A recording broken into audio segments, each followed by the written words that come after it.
Na, javai pastavė tikrai atrodo gerai. Aš pamenu, čia mes turėjom rapsų pasėlį lygtais. Turėjom rapsų, Afroditė. Afroditė. Na, tais metais Afroditė tikrai gerai atrodė, aš pamenu. Kviečiai irgi, atrodo, turim gerą tankumą, gerai peržiemojo. Tai dabar, kokius darbus jau atlikai čionais? Vėlgi tas pats amonio sulfatas ir kasas. Kasas. Kiek azoto planuoji atiduoti? Panašiai turbūt kaip ir rapsams. 180. Supratau. Na, su tokiu tankumu, jeigu azoto kaina būtų pigesnė, turbūt norėtum ir daugiau azoto atiduoti. Norėčiau. Kokį vidurkį turi derlių? Turbūt vidurkis paėmus bendrai eilę metų, turbūt būtų kokias 7-8 tonas. Čia yra maksimum. Tai dabar šnekėjom rapsuose apie pirmus purškimus. Ką planuoji kviečiuose daryti? Ar labai išsiskirs? Praktiškai purškimas labai panašus, tik tai labiau akcentuotas javams. Tai cinko didesnis kiekis, mangano ir vario, taip? Taip. Supratau.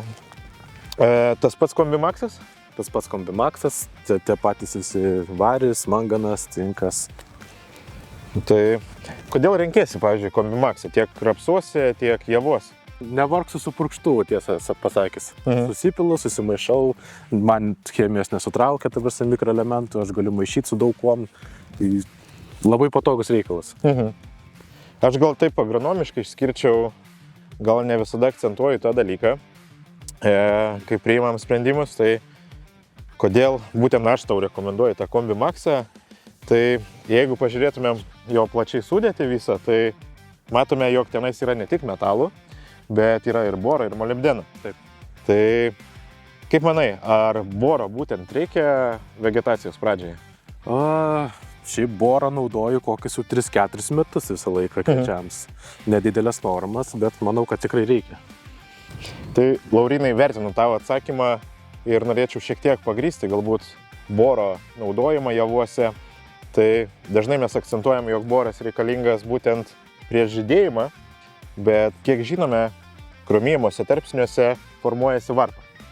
Ir taipogi boras įeina į kiekvienos senelės, kaip sakyt, sudėti.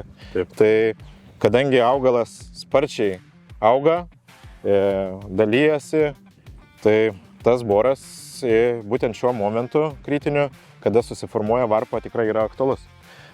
Tai, Laurynai, šitame lauke turbūt neišimtis naudosi ir amino rūgštis. Taip, būtent amino 300. Kodėl tokia siekimybė? Čia stresui sumažinti, ar dar kažkokių veiksmų yra? Bandysim sumažinti stresą ir bandysim kažkaip išsaugoti grūdų klasę galutiniam variante. Paminėjai klasę. Tai aš kaip suprantu, čionais yra visa tas, kaip sakyt, baltymų sintezės procesas ir taip, pavasaris, kaip suprantu, mūsų Lietuva toks klimatas, jog yra ir šalnų ir visko, tai tą stresą tikrai aktualu sumažinti. Ar organika, amino rūgštis, bus ir sekančiuose purškimuose, kuomet jau, kaip sakyt, bus stiebo ilgėjimas, vėliavinis lapas ir panašiai? Dalyje laukų su dideliu potencialu bus. Ar tuose purškimuose naudosi, daleiskim, kalio trąšas turinčias, kad transportuoti visas tas medžiagas? Taip, kalio trąšas duosim per lapus su kitais mikroelementais, kai važiuosim antrą kartą. Supratau. Tai dabar pirmasis purškimas bus su augimo reguliatoriumi. Taip, su augimo reguliatoriumi. Ką būtent naudosi? 3 pakatylą. Supratau. Tai gal pasižiūrim, kokie tie augalai, pasikasam ir pažiūrėsim, ar turim geras šaknis. Tai, Laurynai, tikrai šitas laukas, kaip sakyt, turintis potencialo daug.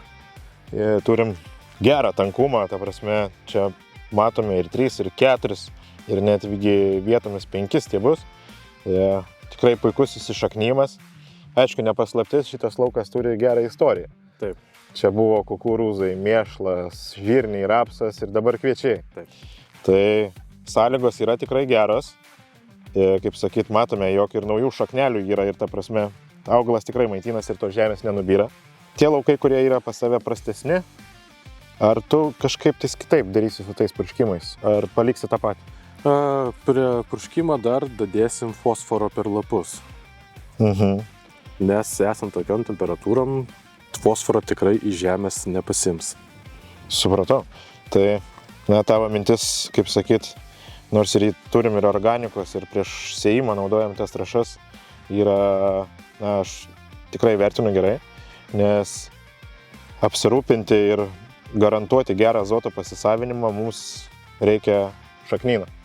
Tai kaip ir mūsų seminaruose buvo paslėpta mintis, jog nuo fosforo kainos priklauso šaknų būklė, manau ir, kaip sakyt, užsigarantuoti tą kokybišką pasėlį ir turėti derlių.